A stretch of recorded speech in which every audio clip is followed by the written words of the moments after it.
ایک زمانے میں ایک چھوٹے سے قصبے میں ٹمی نامی ایک نوجوان لڑکا رہتا تھا۔ ٹمی اپنی مہم جوئی کے جذبے کے لیے جانا جاتا تھا اور جانوروں سے گہری محبت رکھتا تھا۔ ایک سحر انگیز جنگل کی تلاش کے دوران ٹمی کو ایک پرانا درخت ملا جس میں ایک بڑا سوراخ تھا۔ تجسس نے اس کی دلچسپی کو بڑھا دیا اور وہ اندر جھانکنے سے روک نہیں سکا۔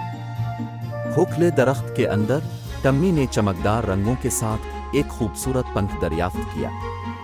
حیران اور پرجوش ہو کر اس نے اسے اٹھایا۔ اسے معلوم نہیں تھا کہ یہ سچ کا جادوئی پنکھ تھا جس کا تعلق مسٹر فیدرسٹون سے تھا، جو ایک عقلمند بوڑھا الو تھا۔ جیسے ہی ٹمی نے اپنا سفر جاری رکھا، اس نے دیکھا کہ اس کا دوست میتھیو قریب ہی چھپا ہوا ہے۔ میتھیو کو لمبی کہانیاں سنانے اور خود کو بہتر دکھانے کے لیے سچ کو جھکانے کی عادت تھی۔ کسی شرارت کا مقابلہ کرنے میں ناکام، میتھیو ٹمی کے پاس گیا اور کہا، ارے ٹمی، ان درختوں کے بالکل باہر ایک پوشیدہ خزانہ، چلو اسے تلاش کرتے ہیں۔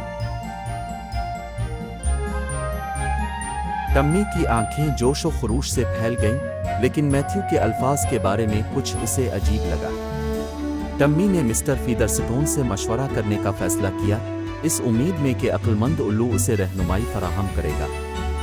مسٹر فیدرسٹون کے درخت پر پہنچنے پر ٹمی نے اسے وہ جادوئی پنکھ دکھایا جو اس نے پایا تھا۔ الو نے فوری طور پر اسے پہچان لیا اور اس کی طاقت کی وضاحت کی۔ نوجوان ٹمی، یہ سچائی کا پنکھ ہے۔ یہ جھوٹ کو ظاہر کرتا ہے اور ان لوگوں کی مدد کرتا ہے جو ایمانداری کی قدر کرتے ہیں۔ اسے دانشمندی سے استعمال کریں۔ خود کو بااختیار محسوس کرتے ہوئے ٹمی نے مسٹر فیدرسٹون سے چھپے ہوئے خزانے کے بارے میں پوچھا۔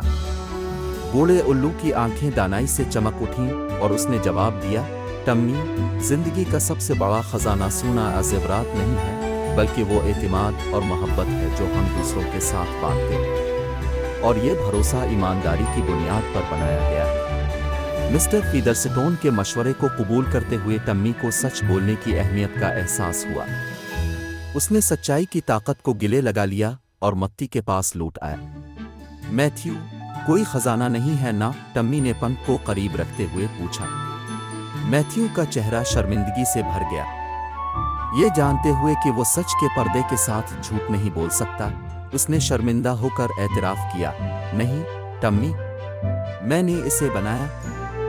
میں معذرت خواہ ہوں۔ ٹمی نے میتھیو کو معاف کر دیا، یہ سمجھتے ہوئے کہ لوگ کبھی کبھی غلطیاں کرتے ہیں۔ میتھیو نے اپنا سبق سیکھتے ہوئے محسوس کیا کہ اس کے کندھوں سے ایک بوجھ اٹھ گیا ہے۔ اس دن کے بعد سے وہ ہمیشہ سچ بولنے کے لیے پرعزم تھا۔ ساتھ مل کر ٹمی، میتھیو اور بینی نے اپنی مہم جوئی جاری رکھی، ایمانداری کی قدر کی اور ایک دوسرے کے ساتھ اپنے اعتماد کی قدر کی۔ وہ بہترین دوست بن گئے، یہ سیکھتے ہوئے کہ جھوٹ صرف ان کے تعلقات کو نقصان پہنچائے گا اور پچھتاوے اور جرم کا باعث بنے گا۔ اور اسی لیے پیارے بچوں، ایماندار پن کی کہانی ہمیں اخلاقیات سکھاتی ہے۔